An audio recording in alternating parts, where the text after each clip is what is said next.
Good afternoon, everybody. If you could take your seats, that'd be great. Good afternoon and welcome to Cattle Connect. I'm Pip Courtney and it is my pleasure to be your MC for this conference. If you could all please rise for the National Anthem by Harrison John.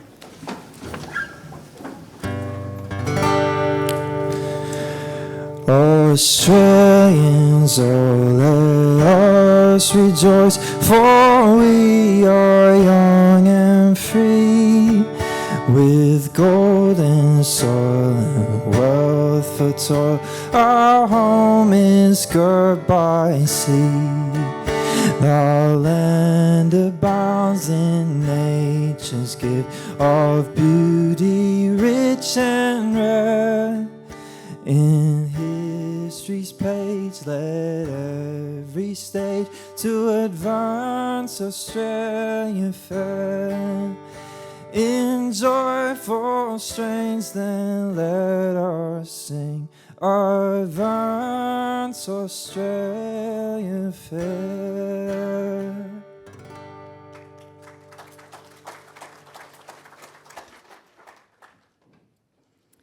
Thank you, Harrison.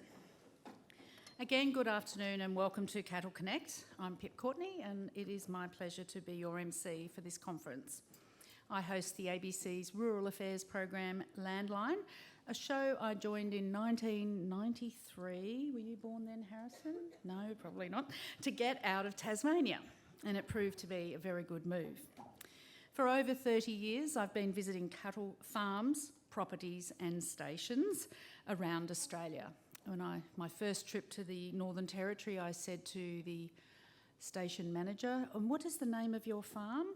And he said, "Listen, little lady, we'll get on really well if you remember that farms are in Tasmania. This is a cattle station." And I've never forgotten it. I'm so old, I remember when Wagyu first emerged. I wish I had made some bets with those so-called experts who warned me that the Spanish fighting bulls with no bottoms were a fad which would quickly become a footnote in Aussie beef history. I've seen the rise and rise and rise of Angus, MSA, NLIS ear tags. Plenty of advances where Australia led the world. So I'm delighted to be here and will be looking for stories for myself and my reporting colleagues based in other states, but mainly for me. My colleagues can get stuffed. We're very competitive. So if you have a story, come and grab a business card off me. But before we kick off, housekeeping, please switch your phones to silent. On Landline, if a phone rings during an interview, the phone's owner owes the crew a slab of beer.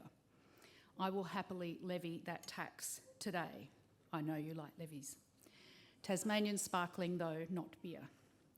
Emergency exits are clearly marked throughout the venue. First aid is available near the camp draft arena. Catering stations are in the expo paddock by the Rabobank truck. If you need help, look for event staff from AA&P or Cattle Australia. Now we have several VIPs here today, which we are honoured to welcome.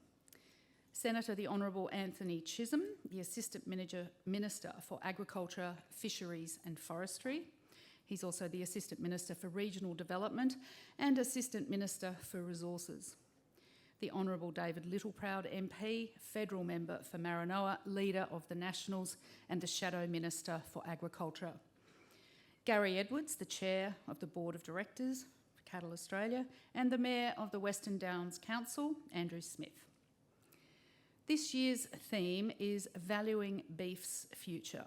Over the next 2 days, you'll hear from leading voices in your industry, see live demonstrations, enjoy a showcase of innovation, insight and community, and eat your own Aussie beef. And for those who missed the awesome camp drafting this morning, tonight you can watch teams compete for the inaugural Cattle Australia Camp Draft Cup. Cattle Australia is incredibly grateful to all the sponsors for backing this event. In particular, it would like to acknowledge the major partners whose generous support has helped bring Cattle Connect to life. The diamond sponsor, Landwatch Australia, the The Platinum Partners, Rabobank, Granular Products, Zoetis and National Australia Bank. The major sponsors, MLA and Warrego Water. And the Camp Draft sponsors, Series Tag, The Congress, Stock Live and Cam Agricultural Group. Their commitment to your industry and events like this help keep the conversation moving forward.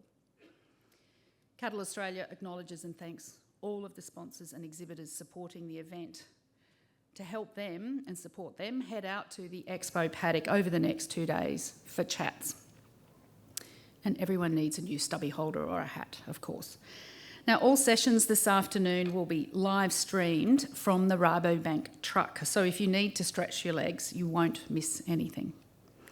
It is now my pleasure to introduce Will Evans, the CEO of Cattle Australia, to the stage for the opening address. Will brings extensive leadership, advocacy and policy experience to the role of Cattle Australia CEO. A former CEO of the Northern Territory Cattlemen's Association, he's held industry positions in policy development with the former Cattle Council and for the Northern Territory Live Exporters Association. Please welcome Will.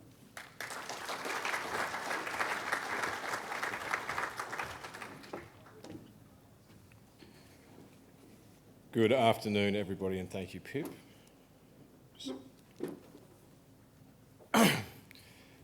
Thank you all for coming. Welcome to Cattle Connect 2025 here in wonderful Dalby. Thank you to our sound and light technician. Queensland has turned the weather on for us once again. I have seen some southerners in the crowd here with us who are very much enjoying the warmth that still seems to be teasing itself in the south. The rain has so far stayed away, at least for the next few days, and I hope you all get some time to enjoy the wonderful sunshine state. Now, just like Pip has done, I need to start my morning or my afternoon with some thank yous. First and foremost, I need to begin the day with some enormous thank yous. Thank you all, firstly, for being here. To have such a substantial crowd here in the heart of beautiful Queensland is a great privilege. Thank you all for making the time to be with us here today and celebrate our wonderful industry. Secondly, thank you, of course, to our special guests. The Honourable Anthony Chisholm, Assistant Minister for Agriculture, Forestry and Fisheries. Thank you, Minister, for today, for coming, and we all look forward to hearing from you shortly. The Honourable David Littleproud, Leader of the National Party and Member for Maranoa. Thank you, David, for having us in your seat and welcoming us all to Dalby. Now, there are a number of past, current and future presidents and chairs of industry associations here today. The list is too long to go through one by one. I know you know that I all know who you are. That's quite tricky to get out. And I'd like to express a very warm welcome to you all. Thank you for being here. A special thank you to some of our special guest speakers, some of whom have travelled from across the globe to join us today. We've worked hard to find thought leaders and people with fascinating insights to share with you all. I'm sure you all take something away from today and away from these presentations, as I know I will. Now, lastly, I'd like to thank two groups of people and recognise their significance to the event today. I'd like to thank the Cattle Australia Board and the Cattle Australia team, and especially recognise the contributions of CamAg to making the camp draft happen, against my best wishes. No, sorry, that's not right. I had meant to take that bit out. Of course, due to the huge demand that there is for camp drafting. At Cattle Australia, much of the activities we undertake are heavily reliant upon the work of our board, who regularly act at an operational level to make events like this happen. Thank you very much for your assistance, guidance and tolerance, and I hope you enjoy the day. Our team has been working on this event for months. It has taken an enormous amount of commitment and personal investment to get us to this point. Thank you especially goes to Eva Bisling over here and April, who's with us in the crowd.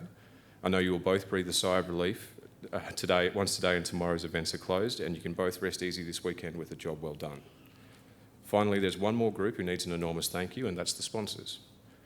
Cattle Connect is only in its second year, and novel amongst many of the events in the industry, in that each year it is designed to move to a different region in the country and focus on securing maximum producer engagement and showcasing the wonderful regions of this vast land.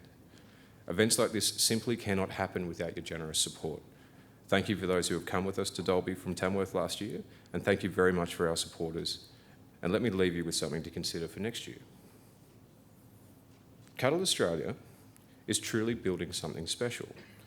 To misquote a great Australian film, it's got a vibe about it. It's just the feel of the thing. And the feel is contagious. It's catching on.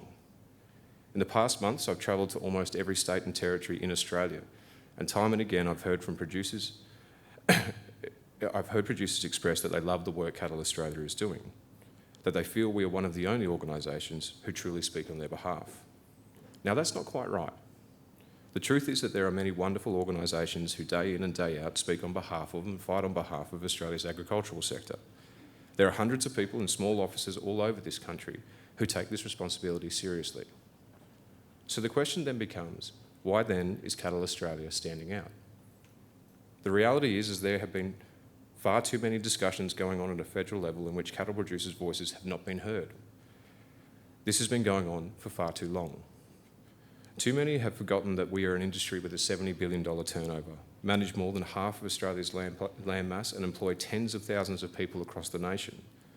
Ladies and gentlemen, we are today going about the business of reminding everyone we are awake once more and back in the business with a vengeance. As the Cattle Council of Australia undertook the onerous and needed task of restructuring, their focus shifted by necessity and our voices started to dim. This is not to diminish the Cattle Council. As a former staff member, I saw their commitment to industry and the enormous amount of work undertaken to see it bettered. But the task of restructuring was enormous, contentious, and cost a great deal of time to those involved. Those who participated should be enormously proud of the work they did, and it is this legacy upon which Cattle Australia stands today. But there should be no doubt that Cattle Australia is different.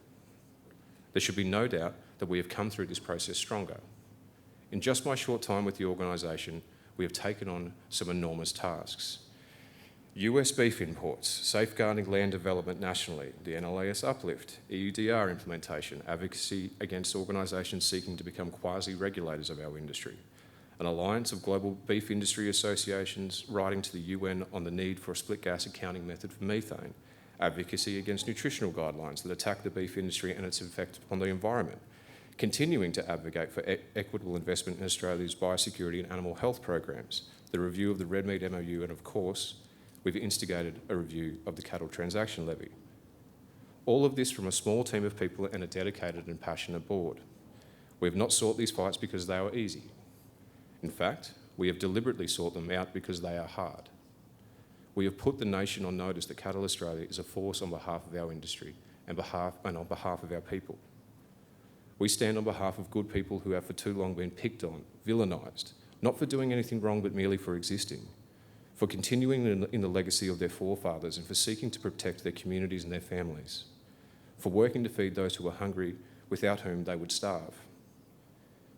It is not far from here, not too long ago, that we saw the lengths to which some groups of people will go to attack our industry.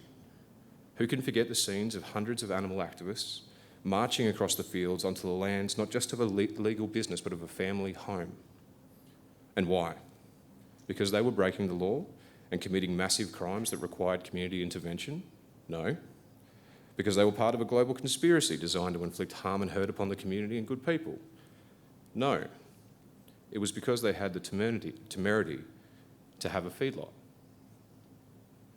Who can forget those scenes as stockhands and ringers desperately tried to perturb these intruders, yelling and waving their arms at them to turn back, running headfirst into a hostile crowd without hesitation or hindrance? And why? Not why did these activists emerge, but why did these farm workers step forward in the face of hatred? Many would have forgiven them for taking a step back. Why not run and hide? They did it to protect their cattle. They did it to protect the people they work with, to protect their families and their friends. They did it, perhaps not without knowing it, to protect their way of life. I felt an enormous sense of rage that day, but after it, upon watching and re-watching that footage, this shifted into an enormous sense of pride. I get to work in an industry with so many people whose values mirror my own, whose courage surpasses it, and whose wisdom and generosity of spirit is profound. I am grateful for this, and it is this gratitude that fuels my conviction and certainty of action on behalf of those I work. And days like that give me the push to keep going. No Australian should be called upon to stand in front of their home and prevent a crowd of invaders entering it. No, seriously. Seriously, we just need to stop for a second. The organisers of this protest received $1,000 fines. there were only 2 arrests. And why? Because it was seen that they undertook these actions without malice and did not inflict direct physical harm upon anyone. This was a threat that was not taken seriously. And it is true. Some of the attacks on the Australian beef industry today are just silly. They are without basis or justification, and some of them we just can't take seriously. A recent example of this was when a medical conference made the announcement over an electronic microphone in an enormous conference hall lit by electronic lights, not powered by the wind or the sun or the waves, to a room of hundreds of attendees who had travelled by train, car and aeroplane to be there, that they shouldn't worry about their carbon emissions because beef was off the menu. Something I'm sure all the doctors in the room were extremely worried about in the first place. These sorts of noises are silly, and elevating them by responding to them too seriously has risks. Appropriately, our response reflected this. We pointed out the irony of a potentially nutritionally deficient diet being provided to medical conference goers. We noted that vegan and vegetarian diets were decreasing nationally, largely on the back of health concerns, and what appeared to be a more nuanced understanding of the need for balance in daily eating. We addressed it and we moved on. But the sentiment behind weak action can serve as a smokescreen for things much more sinister.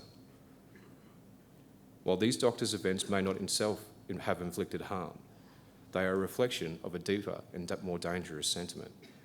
The National Health and Medical Research Council is threatening to embed these same ideological views in the Australian nutritional guidelines. And this is not silly. This is a danger to us all and to our community.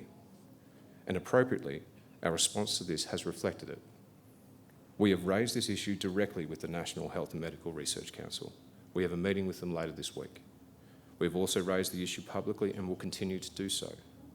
Our message today is that we are not going to let this go. We will not let individuals step egregiously outside of their jurisdiction or their role, or the role they have been tasked with, and inflict personal belief based on flawed science on the community. This will not continue. If no one else will, then we will bring this practice to an end. You may not be able to tell, but today I woke up angry, as I have in so many days past, as I will in so many days to come. There are too many nights where I find my rage prevents me from resting, and a light behind my lids flittering in an unseen wind. I ask myself, is this wasted effort? Could I not be more passive, more forgiving? Could I not be more accepting of the need to compromise on behalf of my industry and try and just get along with everybody? On this I do not ponder long. I rage against not having enough time, not enough resources, not being good enough, fast-moving enough, hard-working enough. I rage against my own weaknesses and galvanise this into forward momentum, use it to spur me on. But in truth, none of this is enough. Without the people standing beside me, this rage just wouldn't be enough. I alone cannot fight these battles, no matter how committed I am or how strong my belief. It just won't be enough. I'm incredibly lucky, incredibly fortunate to have the leadership of Gary Edwards and Adam Coffey and the Cattle Australia board. The fire that burns inside me may be formidable, but Gary and Adam and the board have turned this into a furnace. They are a group of the most intimidating, kind and genuine people I have ever met, and their stewardship of this industry is a task they all take as a high calling. Their personal investment is and has been immense. I have no doubt it will continue. I am deeply personally grateful for it. Actually, could I ask for a round of applause for the Cattle Australia board, please?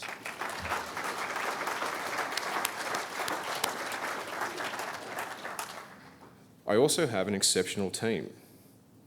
Mike serves as an advisor to us on animal health and biosecurity. Mike is the cattle industry's equivalent of a doomsday prepper. That is a joke. Mike's not a doomsday prepper. But every prepper is a fool until the end days come, and when FMD and LSD were found on our doorstep, it was Mike to whom we turned. His contribution has been invaluable, and I would like to thank him for it. Ladies and gentlemen, if I could.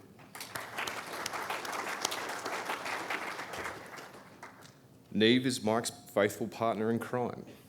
Neve is only beginning her journey in the world of agricultural policy, but by God, I see a future in her. You will all be seeing a lot more of Neve in the coming 12 months, and the reason for this is simple. She has all the makings of a great policy mind. The only thing missing is a certainty that can only come from immersing herself in our industry, a certainty that comes from all of you here. That power is the final piece of the puzzle. I greatly look forward to seeing Neve realise it and watching what comes next. Ladies and gentlemen, if I could please.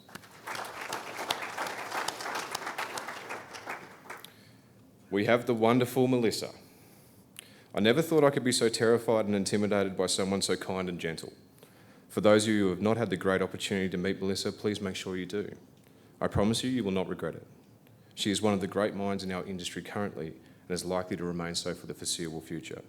Her impassioned defence of our industry is formidable and has raised the attention of many who oppose us. If the threat of nuclear deterrence still holds today, then Melissa is our atom bomb. We are lucky to have her. Ladies and gentlemen, please. We have the wonderful Sam and Sarah, our eyes and ears on the ground. Without their boundless energy to travel to the remote corners of this country, our impact would be much less influential. Without their passion that keeps them going on weeks of travel away from home, we wouldn't have as many opportunities as we do to talk to you all and engage with you all. They are our heart and our soul and vital to the functioning of the organisation. While for many of our staff, the work we undertake is mental, these two are the physical presence we hold in the world. For their tireless efforts, I thank them. We have Violet and Morgan in the office who are our lifeblood. They keep the engine room running and manage the vital aspects of the business that allow the rest of us to do our work. Without them, none of this, none of anything we do would be possible. For their diligence and attention to detail, I thank them. We have April, whose fingerprints are all over everything we are doing here in the next few days. Without her constancy and commitment to these events, it simply wouldn't have happened. She joined Cattle Australia during a time of immense change and embraced it with enthusiasm. For doing so, she has my enduring thanks and gratitude. Ladies and gentlemen, please. Of course, we have Dr. Chris Parker. Chris has forgotten more about this industry than I know. His immense experience, patience and astuteness in being able to interpret and discern the government and industry strategy is invaluable to our work. To have someone of this stature to be able to guide our work is something of immeasurable value for me personally. For his ongoing commitment to seeing our industry bettered, I thank him.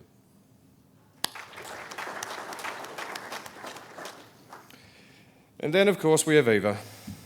Eva, you are the most annoying, pedantic pain in the ass I've ever met. You cause me more frustration than anyone, including my wife, and at times I feel like I am trapped in a doomed marriage with you.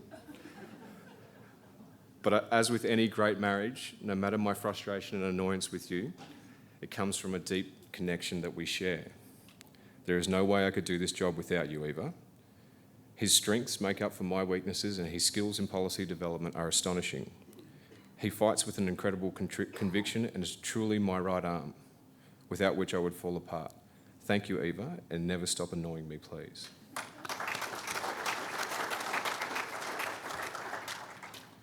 So why am I saying all of this? Why am I spending so much time sharing with you all our staff? Because they're not just mine, they're yours. These are the people who have dedicated themselves for fighting for you all. Each and every day as you go about your business, these are the people who stand on your behalf and fight for your business to be more successful, your life to be that just a little bit easier. Whether you know it or not, appreciate it or not, this is what they do, and they do it for you. Next year, I hope to stand before you all with an even bigger team. I hope to report to you all our victories. I hope to explain to you our defeats. I hope to stand in front of you all with news of great opportunities for the betterment of our industry. I hope I'm doing so in a room in which all of you have more cash in your pocket and can rest easy because you know you have green fields, good staff, fat cattle and a happy family waiting at home. I was really worried about that line because when I was practicing it, I kept saying happy cattle and a fat family waiting at home. I'm very relieved I got that out. I hope this for you with all of my heart. Not because it's my profession, but because it's who I am. My name is Will Evans. I have the very great honour of being CEO of Cattle Australia. I welcome you all to Cattle Connect for 2025 and I hope you enjoy the event.